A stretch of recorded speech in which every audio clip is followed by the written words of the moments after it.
సొంతం అన్నం నమ్మి మోసపోయిన చెల్లె మోత్కువెల్లి నరసింహులు గారి యొక్క చెల్లెల యొక్క ఆవేదన. ఈ లోకంలో నాకు అన్న తప్ప నాకు ఎవరు లేరు అనుకున్నా నన్ను మోసం చేసిండు. జాగ కావాలన్నా మేము దిక్కులేని వాళ్ళలాగా అయిపోతుంది. నన్ను ఎటు కాకుండా చేసినావు. పిల్లలు పెళ్లిళ్ళకున్నారు. మా సంసారం ఆర్థికంగా వెనుకబడి ఉంటున్నాము. దయచేసి మా జాగ మాకు ఇస్తే మా అంతలో మేముంటాము. సొంత కుటుంబానికి అన్యాయం చేసే వాళ్ళు ఎవరున్నా వీళ్ళని ఈజీగా వదలొద్దు. దీని మీద చర్య తీసుకోవాలి. ఖచ్చితంగా వీళ్ళ వాళ్ళ చెల్లెల్ని ఆయన పిలిపియాలని నేను స్పెషల్ గా రిక్వెస్ట్ చేస్తున్నా. నేను ఎక్కువగా సఫర్ అయింది నా భార్య అన్నగారైన మోత్కువెల్లి నరసింహులు గారు మినిస్టర్, ఎక్స్ మినిస్టర్, జాగా అక్కడ ఉన్నది. మీరు అప్పో సప్పో చేయండి, కుదబెట్టుకునే అన్ని తీసుకొచ్చి కొనండి ఏదో చెప్పిండు. 6 నెలలు తిరిగి ఏడ్చినట్టు తూడ్చినట్టు యాక్షన్లు చేసేసరికి చెల్లెను కదా ఏదో బతుకుతుంటే 2 ముద్దలు తిని వచ్చిన వాళ్ళకు ఇంత అన్నం పెడితే ఆయన తట్టుకోలేదు. వీళ్ళ దగ్గర ఏముందో ఏం చేయాలి అంత వీకేసుకోవాలి, తీసేసుకోవాలి. అమ్మ మీ తను కొడుకు ఎదిగేట్టు కదా ఆయన ఇంట్లో ఉండాలి కదా. లేదు అక్కడ ఆమెకు సరి అయిన పాలన లేదు. అమ్మ ఏమన్నది, నా కొడుకైనా సరే బిడ్డ నీకు నిజం చెప్తున్నా జాగ కొనకు అన్నది. అన్న దగ్గర జాగ కొనకు, నా కొడుకులైనా నేను చెప్తున్నా మంచోళ్ళు కాదు బిడ్డ, నువ్వు రాములను రోడ్డు మీద వేయకు అన్నది. అమ్మ నిజం చెప్తుందని నాకు తెలియదు. 15 ఎకరాలు గిఫ్ట్ చేస్తుంటే ఒక 10 లక్షలు ఎక్స్ట్రా అడుగుతూ పోతుంటే ఆయనతోనే ఓడి పెట్టుకుంటాడండి అన్నట్టు మేము దూరంగా ఉంటున్నాం. వాళ్ళ ఇంటికి మర్యాదే లేదు, తను బాధపడతలేదు. ఎందుకట్లా? అన్న సంస్కారం అది. మోత్కువెల్లి నరసింహులు గారి సంస్కారం అది. తప్పు చేసిన భూమాన్ని అన్నాడు. తప్పు నువ్వుగా చేసింది, ఏం చేసిన తప్పు నీ దగ్గర భూమి కొనడం మాట అంతే. ఆయన చెప్పుకుంటుండు. ఏమని చెప్పుకుంటున్నానంటే, అరే జడ్జిలు నాకు కావాల్సిన వాళ్ళు ఉన్నారు, అడ్వకేట్లు నాకు కావాల్సిన వాళ్ళు ఉన్నారు, సర్వత్రా ఉన్నారు, సుప్రీంకోర్టు దాకానైనా నేను మేనేజ్ చేసుకోగలుగుతాను. దళాకోరుల వలన ఎన్నో కుటుంబాలు ఎన్నో కాపురాలు ఆగమైపోతా ఉన్నాయి.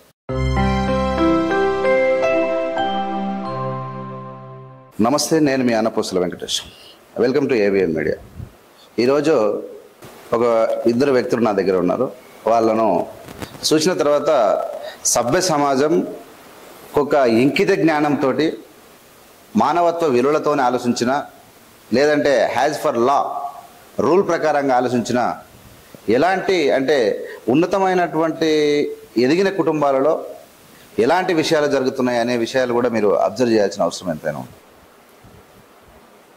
సభ్య సమాజం తలదించుకున్నటువంటి కార్యక్రమాలు కొంతమంది ఉన్నత స్థానంలో ఉన్నా, లేదంటే బర్ల కాసినా, ఆడు ఎంత పెద్ద స్థాయికి పోయినా వాని గుణం అనేది మారటలేదు అనేది చెప్పడానికి ఈ నిదర్శనం.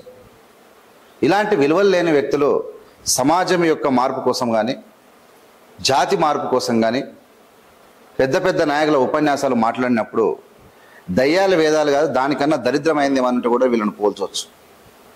అలాంటి విషయంలో ఒక 30 ఏళ్ళుగా పోరాడి వెతికి వేజారి సొమ్మసిల్లిపోయి ఏం చేయాలని అర్థం కాక తన కంచె సేను మేసినట్టు తన కుటుంబాల్లో ఉన్నటువంటి ఒక వ్యక్తి చేసినటువంటి ఒక గాయానికి తల్లడిల్లిపోతున్నటువంటి ఒక చిన్న పోలీస్ ఆఫీసర్, వాళ్ళ యొక్క జీవితం ఏందనేది నేను నీకు పరిచయం చేస్తా. సార్ నమస్కారం, ఎలా ఉన్నారు? అవును సార్. మీరు అయితే నేను పరిచయం చేయడం కన్నా వాళ్ళే పరిచయం చేసుకుంటే బాగుంటుందని చెప్తున్నా, దాని తర్వాత మాట్లాడతారు. మీరు ఎవరు, అసలు మీరు ఇక్కడ ఎందుకు వచ్చారు? నా పేరు ఆదిమల్ల రాములు. నేను ఉస్మాన్ యూనివర్సిటీలో ఎంఏ మైక్ దగ్గర పెట్టుకోండి, గట్టిగా మాట్లాడు. LLB చదువుకున్నాను. ఆ తర్వాత గవర్నమెంట్ ఉద్యోగంలో చేరాను. 1-2 ఉద్యోగాలు చేసుకుంటూ చివరికి గ్రూప్ 2A సెలెక్ట్ అయ్యి ఎక్సైజ్ సర్కిల్ ఇన్స్పెక్టర్గా స్థిరపడ్డా. ఓకే. ఆ డిపార్ట్మెంట్లో నేను జిల్లా ఎక్సైజ్ సూపరింటెండెంట్గా రిటైర్డ్ అయ్యారు. ఓకే, ఇప్పుడు ఏంది మీరు ఏవిఎం స్టూడియోకి ఎందుకు వచ్చారు? ఏవిఎం స్టూడియోకి రావడం ప్రధానమైన ఉద్దేశం ఏంటంటే, నా పెళ్ళి అయ్యి 1986 అని అంటే సుమారుగా ఒక అంత తక్కువ 40 సంవత్సరాలు. 40 ఏళ్ళ ఈ 40 ఏళ్ల జీవితంలో నేను ఎక్కువగా సఫర్ అయింది నా భార్య అన్నగారైన మోత్కువెల్లి నరసింహులు గారు మినిస్టర్, ఎక్స్ మినిస్టర్, ఎమ్మెల్యే.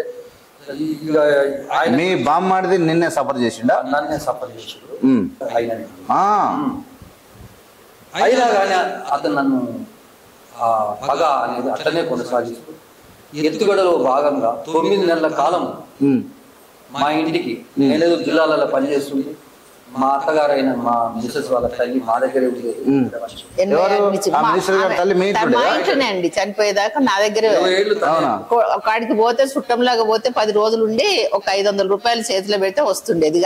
మీరు మొత్తం మేడం మీరు చెప్పండి, మీరు మొత్తం ఎంతమంది? మేము 4 అన్నలు, అక్క, నేను 6. మీ అన్న పెద్ద ఆయన? ఈయన చిన్న ఆయన, ఈయన లాస్ట్ 4వ నరసింహ 4వ ఆయన. Okay right. అక్క తర్వాత నేను. ఓకే, ఏంది మీ మెయిన్ ప్రాబ్లం ఏంటి అసలు? ఇప్పుడు మెయిన్ ప్రాబ్లం అని అంటే ఇప్పుడు మాది ఇప్పుడు ఏం చేసిండండి, జాగా అక్కడ ఉన్నది ఆ ఊళ్ళో ఉంటే మీ వదినకు నాకు నా పేరు ఉంది కాబట్టి మీ వదినకు ఇష్టం లేదు, అది అమ్మేస్తే గానీ మా ఇద్దరు గొడవలు పోతాయి చెల్లె, అది ఎవ్వరు అక్కడ వంటలేరు, నువ్వు తీసుకో, నీకు 3 పిల్లలు ఉన్నారు కదా అని ఇంటికి వచ్చిందండి. మా అన్నయ్య ఈయన మొత్తపల్లి. వస్తే మా దగ్గర ఎక్కడికి వెళ్తుంది అన్న అంటే 3 పిల్లలు ఉన్నారు, మంచి అగ్రికల్చర్, మీరు అప్పో సప్పు చేయండి కుదబెట్టుకుని తీసుకొచ్చి కొనండి ఏదో చెప్పిండు. చెప్తే మాతోడు కాదన్న అంటే 6 నెలలు ఇంటి చుట్టూ తిరిగిండు. 6 నెలలు తిరిగి ఏడ్చినట్టు తూడ్చినట్టు యాక్షన్లు చేసేసరికి చెల్లెను కదా ఒక రోజు ఈయన వచ్చిండు, డిస్ట్రిక్ట్ లలో చేస్తాడు కదా, ఇట్లా మా అన్న వచ్చిండు, మరి ఏదో అగ్రికల్చర్ ల్యాండ్ రుస్తాపూల్ ఉన్నది కదా జాగా అమ్ముతాడట అని అంటే మనకెందుకు, మన దగ్గర ఇక్కడికి వెళ్ళి ఉన్నది. ఈయన వీళ్ళ కుటుంబంలో ఈయన ఒక్కడే చదువుకున్నాడు, వీళ్ళ 6 సంతానం వాళ్ళ అమ్మకు ఒక్కడే చదువుకుని వాళ్ళంతా అగ్రికల్చర్ ఏదో పనులు చేసుకుంటారు బతుకుతారు. అలాంటి ఫ్యామిలీ నుంచి బయటకు వచ్చిండు. ఏదో బతుకుతుంటే 2 ముద్దలు తిని వచ్చిన వాళ్ళకు ఇంత అన్నం పెడితే ఆయన తట్టుకోలేదు. వీళ్ళ దగ్గర ఏముందో ఏం చేయాలి అంత వీకేసుకోవాలి తీసేసుకోవాలనుకుండో ఏమనుకుండో. అమ్మ ఉంది, అమ్మ కూడా అన్నది ఎందుకయ్యా ఈ మధ్య బాగా వస్తున్నావు అన్నది.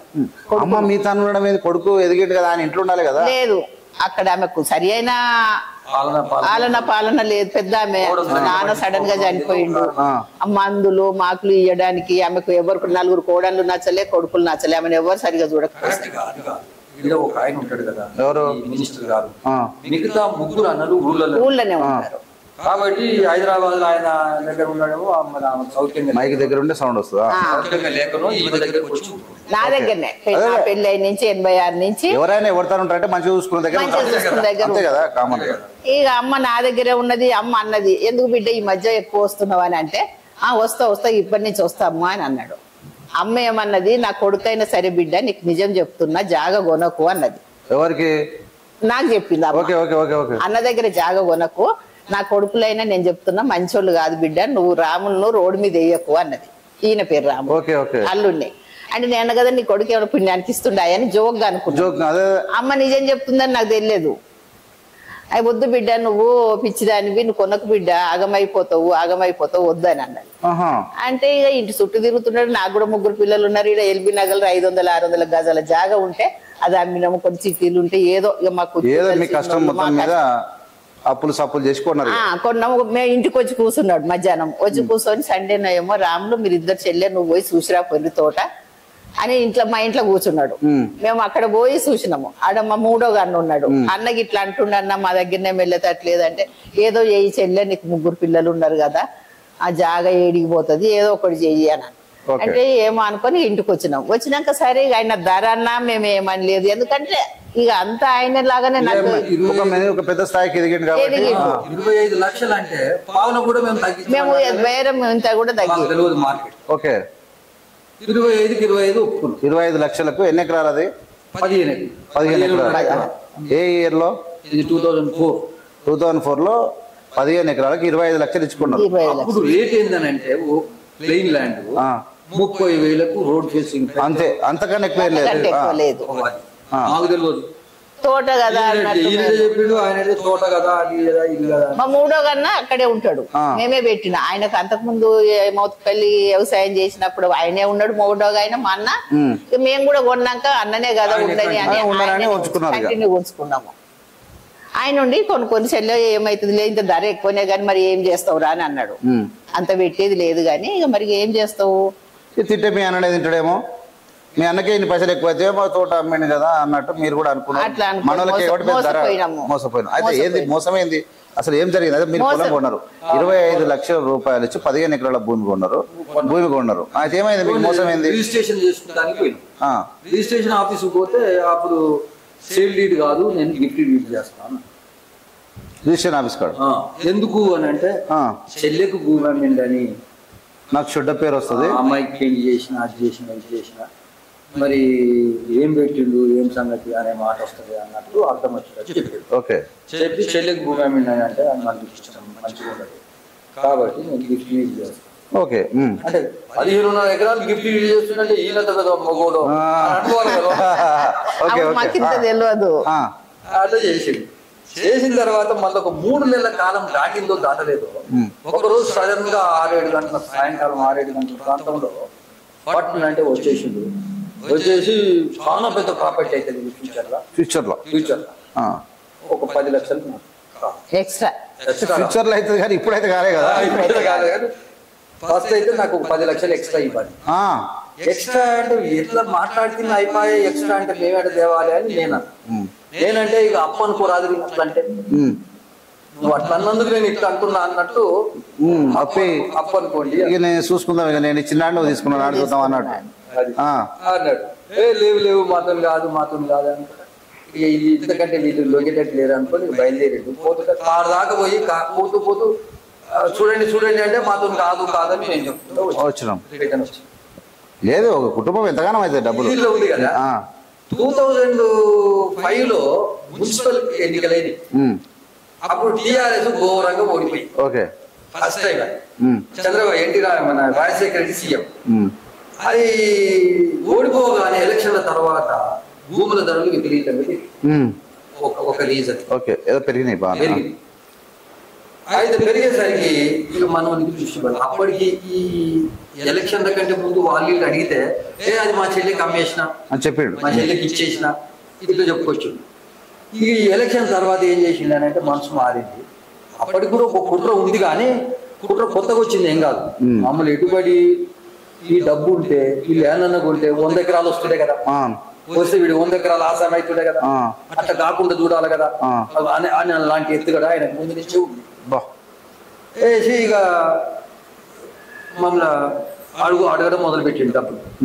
మేము ఇక ఆ పిచ్చోతో నేను పెట్టేటట్టు పిచ్చో అప్పటికోలా అయితే జాతరని మొట్ట శాతాలు ఏమో బాధపడుతుందేమో కానీ అన్న అన్నప్పుడు ఒరిజినల్ అంటే పిచ్చోడు. ఒరిజినల్ ఇవంటే చిన్నప్పుడు ఏం చూస్తుంది అంటే 4 అన్నలు అన్న తర్వాత ఎదిగిండు కదా అన్నటువంటి ఆలోచన ఉంటది కదా. అలా ఏజ్ కు నా ఏజ్ సరిపోదు, చాలా చిన్నదండి, నాకు వాళ్ళ గురించి ఏం తెలియదు. ఆయనకి ఈయనకి మధ్యన ఒక హక్కు ఉంది. ఓకే, ఇక ఈమె లాస్ట్ ఎదుగుతున్న క్రమంలోనే తండ్రి చనిపోయిండు. ఇక ఏదో అన్నలే కదా ఆధారం అన్నట్టు ఇక అడుగుతూ పోతుంటే ఆయనతోనే ఓడిపెట్టుకుంటాడండి అన్నట్టు మేము దూరంగా ఉంటున్నాం.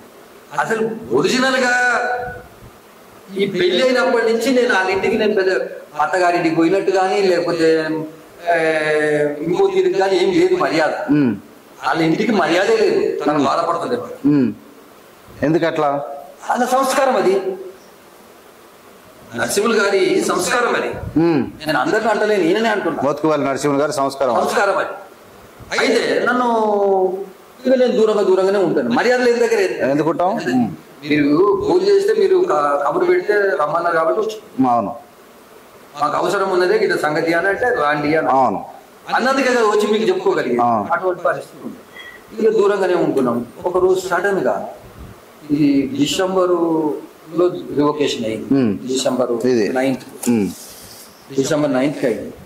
డిసెంబర్ 1st నాడు ఫస్ట్ ఒక రోజు 2 రోజుల ముందు కబురు పెట్టి ఏమని ఇస్తారా డబ్బులు, నాది నేను తీసుకో భూమిని అని అంటే మళ్ళీ నేను ఈమెకి ఏం తెలియదు పాపం. ఈ ఇజ్ఞాన పోతా కూడా అడిగితే చెప్తుందా? చెప్పదు. కాబట్టి మరి ఏం చేస్తాం, పిచ్చోడు ఉన్నాడు వాడు. మరి షెడ్యూల్ని 4 పైసలు ఖర్చు పెట్టి దూరం పెట్టుకోవాలని అంటారు కదా.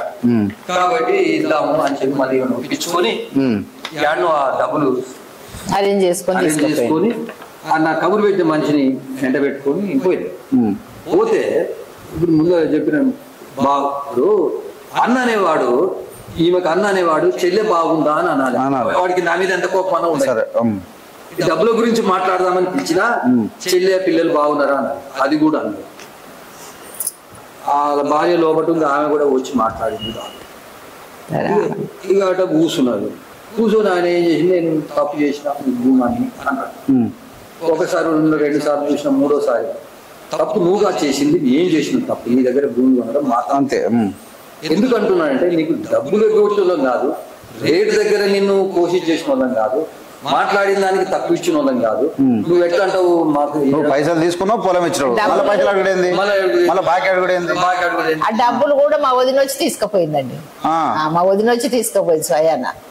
ఆమె డాక్టర్ ఏముంది, ఆమె వచ్చి తీసుకుపోయింది. అనిపిస్తే వచ్చి అదే ఉత్తరం తీసుకుపోతుంది, తీసుకొని ఇటు పోవాలి. మొత్తం మీద మీకు రిజిస్టర్ చేసిండు, 1 year అయింది, మీరు పైసలు అయ్యారు, మళ్ళీ 10 లక్షలు కూడా ఇచ్చారు. 10 లక్షలు ఇక లాస్ట్ ఇద్దామన్న రోజే ఏంది నువ్వెంత అనే మాట వచ్చింది. వస్తుంది, ఎందుకు రాదు? నేనేమనలే, ఆయన అన్నప్పుడు అంతే కదా, ఆయన పెద్ద లెవెల్ కదా, నిన్ను చాలా చిన్నగా ఊహించుకున్నాడు. అని అంటే నేనన్నా ఇక నా పిల్లల నోట్ కార్డు తీసుకో అని చెప్పి ఆ మూటను డబ్బుల 10 లక్షల మూటను ఇట్లా అన్నా ఇంతే. కాకపోతే అది పెద్ద కోపం మీద అంటారు, ఎత్తేస్తారు కూడా. ఆ మూట తీసుకొని ఇదే పొజిషన్ అట్లా వచ్చిండు, తర్వాత దగ్గర పడితే ఏదైతుంది వయసుకు దగ్గర పని కాకుండా ఇది పరువు పోయేటట్టుందా, అని చెప్పి నేను ఇమీడియట్ గా స్విచ్ ఆఫ్ అయినా. ఆ నుంచి వెళ్ళిన అది దాటేసిన టచ్ చేయలే, వెళ్ళి బయటికి పోయి కిందికి పోయి కార్ స్టార్ట్ చేస్తుంటే నా ఏమంటే వచ్చిన ఆ మూట ఇచ్చి పంపితే, చూడు బాబు నీకు తెలియని చేసేది, ఆయన నన్ను డబ్బులు అడిగింది, నేను ఆయన కాపలేదు, అవి నా దగ్గర ఉండాలి, ఆయన దగ్గర ఉండాలి, మీరు మధ్యాహ్నం ఇట్లా క్యారీ చేయకూడదు. నువ్వు వచ్చేసిన తర్వాత ఒక కరెక్ట్ 2వ తారీఖు, అది December 2, December 9కి డాక్యుమెంట్ ఆ పైసలు ఏమి ఉండవాలి, అవి కూడా పోయండి. వాళ్ళ దగ్గరే ఉన్నాయి కానీ డబ్బులు మొత్తం ముట్టినాయండి. 15 ఎకరాలకు 30 లక్షలు తీసుకున్నాడు. 2004లో జరిగింది, 2005లో ఇచ్చినటువంటి గిఫ్ట్ డీడ్ ప్లాన్ మీద వేసిండు, మీ ప్లాన్ మీద గిఫ్ట్ డీడ్ క్యాన్సల్ చేసి. మరి ఇది పరిస్థితి కూడా ఇల్లీగల్. దాని మీద నేను అప్పుడే కంప్లైంట్ చేసి ఉంటే జైలుకు పోవాల్సి వస్తుంది. ఏదో ఇంకా అది కూడా కనికరించావు. ఎప్పుడు చూసుకున్నావు ఇది? నేను ఆదిలాబాద్ లో పనిచేస్తున్నా, శనివారం ఆదివారం వచ్చి వాటికి స్ప్రే కొట్టడం, నీ పని నువ్వు చేసుకుంటున్నావు కానీ ఆ పేపర్ చూసుకోలే. ఒక పక్క ఎవరో ఒక పెద్ద మనిషి ఇలాంటి కొంచెం ఒకసారి చూసుకోవాలన్నా, తెల్లారి ఆదివారం శనివారం ఆదివారం అయిపోగానే పోయి ఈసీ తీస్తే ఒక 4 రోజులు అయింది, మారిపోయింది, రిజిస్ట్రేషన్ మారిపోయింది. ఇది జరిగినటువంటి విషయం. ఇక నేనేం చేసిన, మరి అదే ఇట్లా తక్కువ వాడు అమ్ముకుని 2 మనిషికి అమ్ముకుని అవతల పడితే నేను ఎడ తిరగాలి, కోర్టులో కేసు కావాలి. అది ఇటు తిరిగి అటు తిరిగి అది మొన్న 28 మార్చికి జడ్జిమెంట్ వచ్చింది. ఆ జడ్జిమెంట్ ఏంటిది అని అంటే, ఇది మార్చాలంటే ఈయన ఒప్పుకుంటేనే మార్చగలిగేది చట్టం. ఇక మరి జడ్జిమెంట్ అయితే మాకు అగెనిస్ట్ వచ్చింది. అది ఎట్లొచ్చింది అని అంటే మేనేజ్ చేసుకుంది. మరి ఆయన ఏమని చెప్పుకుంటున్నానంటే, అరే జడ్జిలు నాకు కావాల్సిన వాళ్ళు ఉన్నారు, అడ్వకేట్లు నాకు కావాల్సిన వాళ్ళు ఉన్నారు, సర్వత్రా ఉన్నారు, సుప్రీంకోర్టు దాకానైనా నేను మేనేజ్ చేసుకోగలిగాను. ఒక టైంలో కూడా ఏమన్నాడంటే, వాళ్ళే గెలుస్తారు, వాళ్ళకే న్యాయం ఉంది, కేసు వాళ్ళే గెలుస్తారు, కానీ కబ్జా మీదకి వస్తారా అన్న ఉంటే కూడా వస్తాడా? ఆయనకు కూడా ఓడిపోతాని తెలుసు, కానీ మేనేజ్ చేసుకున్నాడు. ఆ విధంగా కోర్టులో గెలిచిండు కాబట్టి ఆయన చెప్పుకుంటుండు. కోర్టు ఆర్డర్ వచ్చినా మాకేం తెలియదు, మేము చీకట్లు ఉన్నట్టున్నాం. అంతే. ఆయన కోర్టు మనదే, అన్ని మనదే, మనం అన్ని మేనేజ్ చేసినాం, చేసుకుని పని చేసి అది మనదే అవుతుందా, మనదే అవుతుంది. ఇది ఈ ప్రజల సాక్షిగా రాజ్యాంగబద్ధంగా ఎన్నికైనటువంటి ఒక ఎమ్మెల్యేనే కాదు, ఒక మినిస్టర్ కాదు, దళిత జాతిలో పుట్టి దళిత ఉద్ధారకుడు అని చెప్పి నిన్న మొన్న దావకాన్ల వల్లి డ్రామాలు చేసిన తుమ్మల మోత్కువెల్లి నరసింహులు గారి యొక్క చెల్లెల యొక్క ఆవేదన. ఆయన 25 లక్షల 25 ప్లస్ 35 లక్షలు తీసుకొని 2004లో 15 ఎకరాల భూమి అమ్మండి. ఈ డాక్యుమెంట్ కనబడతా కూడా జూమ్ చేసి చూపించండి ఒకసారి. ఈ యొక్క పేరు ఇక్కడ వాళ్ళ చెల్లెల పేరు కూడా ఇక్కడ పాస్బుక్ లో కనబడతా ఉంది.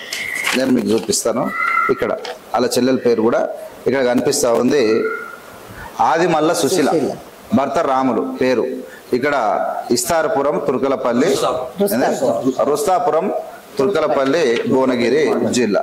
ఇది సంబంధించినటువంటి భూమి తన చెల్లెలకి 2004లో 25 లక్షలు అంటే నాట్ ఎ జోక్.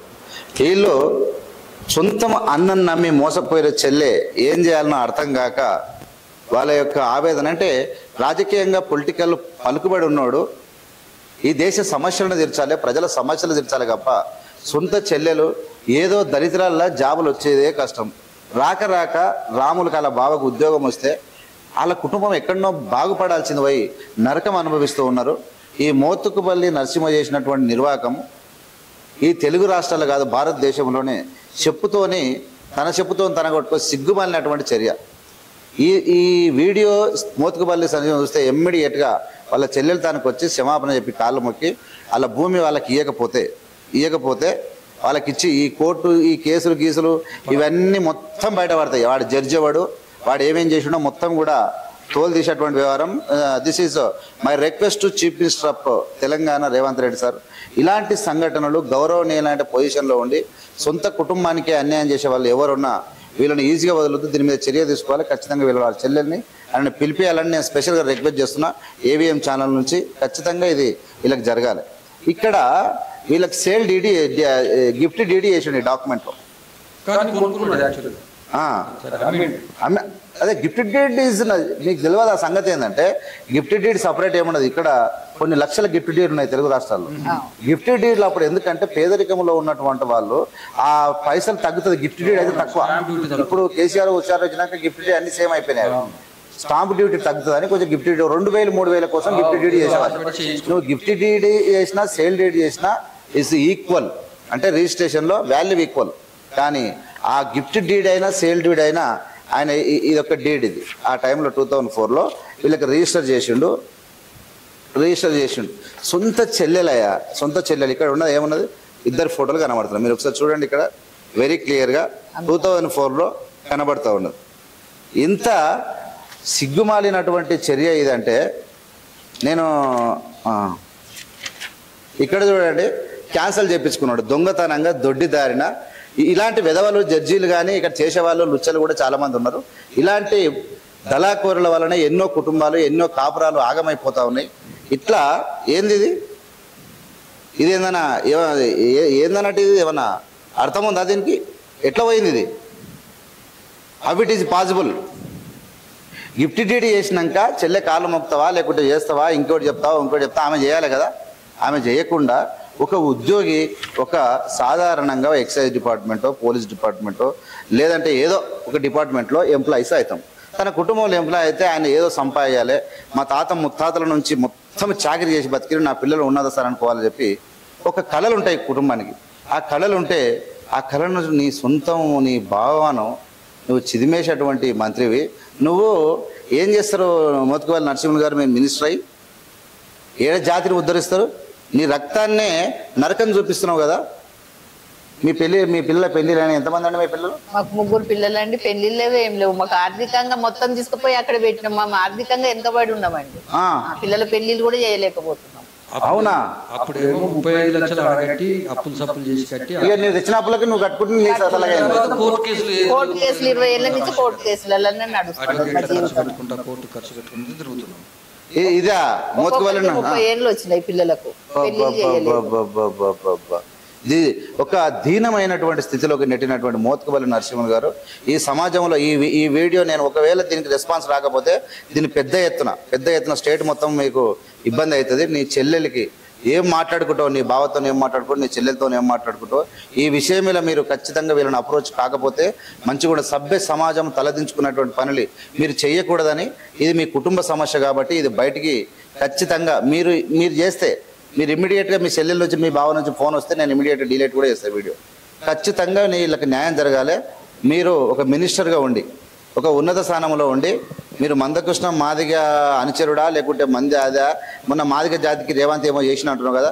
నీ జాతి కోసం నీ సొంత చెల్లెలకి ఏమైంది? మొత్తం సమాజం మొత్తం ఇప్పుడు చేయనికి రెడీ అయిపోయింది. ఆమె నా బిడ్డల పెళ్ళిళ్ళు కాలేదు, నా కొడుకు పెళ్ళిళ్ళు కాలేదు, ఆ టైంలో మేము సంపాదించుకుని అప్పులు చేసిన అవి తీర్పనిగానే సరిపోతున్నాయి. ఇవాళ మా కుటుంబం మొత్తం రోదన పరిస్థితిలో ఉంది. మా అమ్మను కూడా నేనే చూసుకునేదాన్ని. కనీసం నేను ఇంత మంచి పనులు చేస్తే మన తల్లిని సేవ చేసినందుకన్నా నాకు మా అన్న ఇలాంటి బ్యాడ్ గిఫ్ట్ ఇచ్చిన ఆమె చాలా బాధపడుతూ ఉన్నది. ముఖ్యంగా చెప్పండి, మీ ఇప్పుడు లాస్ట్ మీ పెళ్లి అయినప్పుడు మీ నాన్నగారు ఉన్నారా? నాన్న లేడు, నాన్న లేరు. మీ అన్న పెళ్లి చేసి బాగా హెల్ప్ చేయొచ్చు కదా మీకు. పెళ్లి ఎక్కడ చేసిండు ఏం కదా? నాకు పెళ్లి యాదగిరి గుట్టలో చేసిండండి. అవునా? యాదగిరి గుట్టలో చేసి కూడా నాకు 10 తులాల బంగారం వేసినోడు కాదు, లేకపోతే నాకు ఏమి ఇచ్చినోడు కాదు.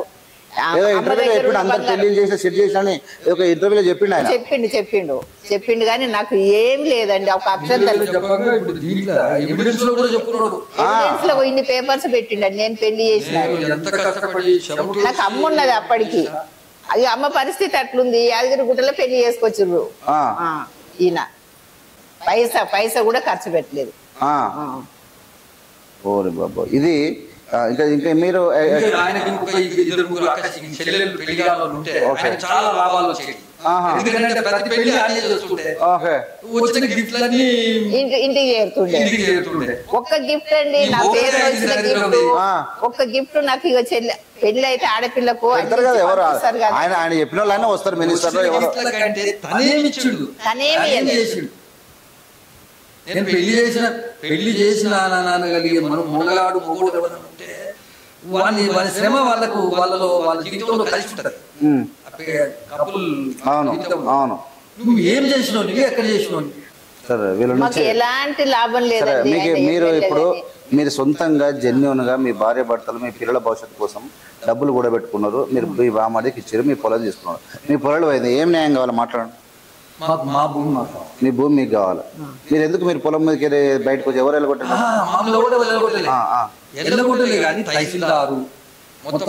ఆయన తరఫున ఇచ్చారు పాస్బుక్లు. పాస్బుక్ అంటున్నాడు. అని ఊహించినట్టు చేసినావు నువ్వు అంతే. ఆయన డాక్యుమెంట్ ప్రకారంగా కావాల్సిన డాక్యుమెంట్లు ఆయనకి ఇచ్చారు. రెవెన్యూ డిపార్ట్మెంట్ మొత్తం మీద ఇన్ఫ్లుయెన్స్ చేసి నీ మీద పోరాటం చేసిండు. ఆయన మినిస్టర్ గిరి, ఆయన ఎమ్మెల్యే గిరి, తెలివితేటలు మొత్తం చెల్లెని ఓడగొట్టడానికి. చెల్లెని ఎట్లా ఓడగొట్టాలనే టార్గెట్. దేని ప్రకారంగా? దీని పరంగా నీకు వచ్చింది. దీని ప్రకారంగా క్యాన్సిల్ చేస్తే రిజిస్టర్ చేయకూడదు. ఈ డాక్యుమెంట్ ఇష్యూ చేయకూడదు. ఓకే, కానీ చేసాడు. వాడిని డబ్బులు ఇచ్చి వాడిని లూరు చేసి వాడిని బెదిరించి తీసుకున్నాడు. తీసుకొని మీలాగా తహసీల్దార్ దగ్గరికి పోయాడు. తహసీల్దార్ దగ్గర ముందర టేబుల్ మీద పెట్టాడు. నాకు కొత్త పాస్బుక్ ఇస్తావా? నాకున్నాయని చూపిస్తుంది. అయితే అట్లా ప్రతి డాక్యుమెంట్ అట్లా సంపాదించాయి.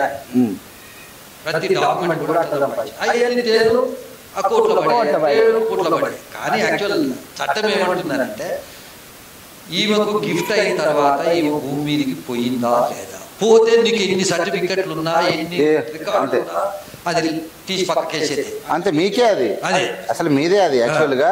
ఇప్పుడు ఇట్లా కొత్త దాంట్లో కూడా వాళ్ళకి వచ్చిందా ఏమన్నా? పాస్బుక్ లో వచ్చి ఎక్కించుకున్నాడు. మొత్తం మీద బ్లాక్ మెయిల్ చేసాడు. బ్లాక్ మెయిల్ విషయంలో ప్రస్తుత ప్రభుత్వానికి ఏబిఎం ఛానల్ నుంచి నా రిక్వెస్ట్ ఏంటంటే, ఏదైనా నేనేమంటున్నా అంటే ఫస్ట్ పరువు పోకుండా మోత్కువల్లి నరసింహ గారికి, మీ చెల్లెలే కాబట్టి మీరు మాట్లాడుకోండి. ఈ సమస్య తీరిపోవాలి ఇమ్మీడియట్గా. తీరిపోకపోతే మీరు పెద్ద సమస్యలు ఇరుక్కుంటారు. ఈ సమస్య జాతికి అంటే మానవ జాతిలో చెల్లెలకు బాగున్న మినిస్టర్, మీరు ఒక మినిస్టర్, ఎక్స్ మినిస్టరు, ఒక విలువలు కలిగిన వ్యక్తిగా తన సొంతం చెల్లెల్ని ఆగజేయడం అనేది పెద్ద ఇక దానికి మించిన సిగ్గుమాట్లే చర్య. ఇంకా ఏంలో ఈ దేశంలో ఒరగబెడతాం, మేము పరగబెడతాం అని మాట్లాడే అన్ని అబద్ధం అని తెలియజేసుకుంటూ ఆ శుద్ధ అబద్ధాలు ఈ సమాజంలో విలువలు కలిగినటువంటి వ్యక్తులను తీర్చిదిద్దే ఏ రాజకీయ నాయకుడు ఇట్లా చేసినా, ఏ మోసగాడు ఇట్లా చేసినా, ఇలాంటి వాళ్ళందరి కోసం కంపల్సరీ ఈ వీడియో ఫార్వర్డ్ చేయండి, అందరికి పంపండి, వాస్తవాలు తెలవండి. ఎట్టి పరిస్థితుల్లోనూ వీళ్ళకి అన్యాయం జరగడానికి వీల్లేదు.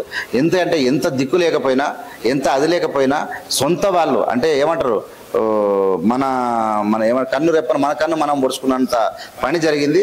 మేము చెప్పొద్దు కానీ ఆయన చెప్పించుకునే విలువలు ఉన్నాడు. ఎప్పుడైతే మనం దిగజారుతామో ఇలాంటిది చెడ పేరు కూడా వస్తుంది. వాళ్ళ ఆవేదన, వాళ్ళ బాధ మామూలుగా లేదు. ఖచ్చితంగా వాళ్ళ పిల్లలు చాలా ఇబ్బందులు ఉన్నారు. వాళ్ళ కష్టపడి ఓల్డ్ ఏజ్ కూడా వచ్చి రిటైర్మెంట్ అయిపోయింది. వాళ్ళ పరిస్థితి బాగలేదు.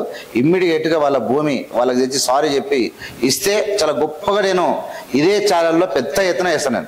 పెద్ద ఎత్తున వేసి మోత్కువల్లి నరసింహారెడ్డి గొప్పగా మాట్లాడతా. ఒకవేళ కాకపోతే దేనికైనా ఎంత దానికైనా నేను విమర్శించడానికి వెనుకపోను. ఇంకా లాస్ట్గా చివరిగా ఏం చెప్పాలనుకుంటున్నాను?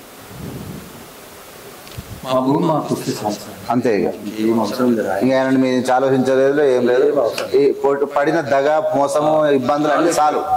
నా మనసులోని మాట ఏంటంటే నా భార్య ఒక ఆలోచన గల వ్యక్తి కాబట్టి నా సంసారం ఇప్పటిదాకా నచ్చింది. నేను ఈ మోతుపల్లి నచ్చిన చెల్లెను నేను ఎందుకు చేసుకున్నా, ఎందుకు నాకు ఈ నరకం అనిపించింది, ఎందుకు నాకు ఈ నరకం అని నేను బాధపడతాను. అబ్బా ఇటువంటి మనోవేదన నుంచి నేను సంసారాన్ని నెట్టుకుంటూ వచ్చిందని అంటే తను ఓపిక పట్టింది కాబట్టి నేను చెప్పు. మీరు డైరెక్ట్ మీ బామ్మడికి చెప్పు. డైరెక్ట్ నా భూమి నాకు ఇచ్చే ఏం చెప్తారు చెప్పండి. నేను ఎందుకు చూస్తాను చెప్పు మైక్లో నా భూమి నాకు న్యాయం. మోతుపల్లి గారు మీ దగ్గర మీకు ఏమన్నా జ్ఞానం ఉంటే తెలివి ఉంటే చేసిన తప్పును సరిదిద్దుకోవాలని ఉంటే మా భూమి మాకు అప్పయ్యం. అంతేగాని నన్ను బాధ పెట్టకు. నువ్వు మోసాలకు ఒడిగట్టకు. ఇప్పుడు నన్ను చాలా మోసం చేసినావు. ఈ సమాజంలో ఎవరు చేయనంత మోసం నన్ను చేసినావు. మా కుటుంబాన్ని అంతా ఇబ్బంది పెట్టి ఇప్పటికి నీ చేతుల్లో ఉంది, ఇంకా చేసే అన్నాడు. ఇంకా నీ చేతుల్లో ఉంది. మర్యాద కొరకు, మన్నన కొరకు, గౌరవం కొరకు, సమాజ హితం కొరకు నువ్వు మా వస్తువులు మాకు అప్పచెప్తే అదే పని. ఓకే మేడం, మీరు కూడా మీ అన్నకు అడగండి. నేను అన్నాని నమ్మిన ఈ లోకంలో నాకు అన్న తప్ప నాకు ఎవ్వరు లేరు అనుకున్నా. నన్ను మోసం చేసిండు. నా పిల్లలు పెళ్లిళ్ళకున్నారు. మా సంసారం ఆర్థికంగా వెనుకబడి ఉంటున్నాము. దయచేసి మా జాగ మాకు ఇస్తే మా అంతలో మేముంటాము. జాగ కావాలన్నా మేము దిక్కులేని వాళ్ళలాగా అయిపోతుంది. నన్ను ఎటు కాకుండా చేసినావు.